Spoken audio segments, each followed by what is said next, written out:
Hello everyone.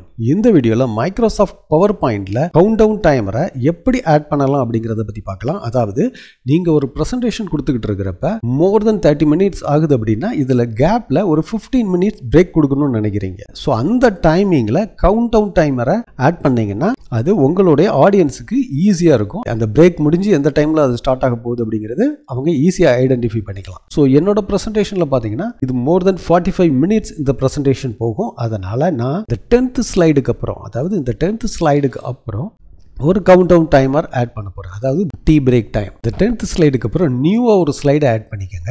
அதாவது நியூவா blank slide ஒன்னு ஆட் பண்ணிக்கங்க.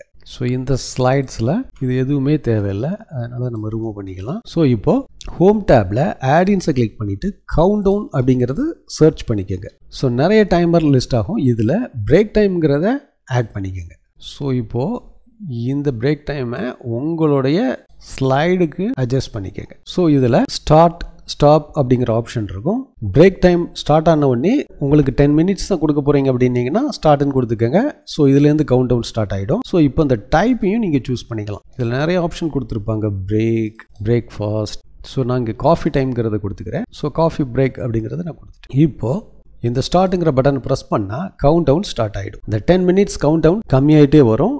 ஒன்ஸ் 0 ஆன உடனே நீங்கள் ப்ரெசன்டேஷன் ஸ்டார்ட் பண்ணிக்கலாம். ஸோ இந்த வழியில் நீங்கள் பிரேக் டைம் கவுண்ட் டவுனை உங்களுடைய பவர் பாயிண்ட் ப்ரெசன்டேஷனில் ஆட் பண்ணிக்கலாம். இந்த வீடியோ உங்களுக்கு யூஸ்ஃபுல்லாக இருக்கும்னு நினைக்கிறேன். இந்த வீடியோ பற்றின கருத்துக்களை கமெண்ட் செக்ஷனில் என்டர் பண்ணுங்கள். இன்னொரு இன்ட்ரெஸ்டிங் வீடியோட சந்திக்கலாம்.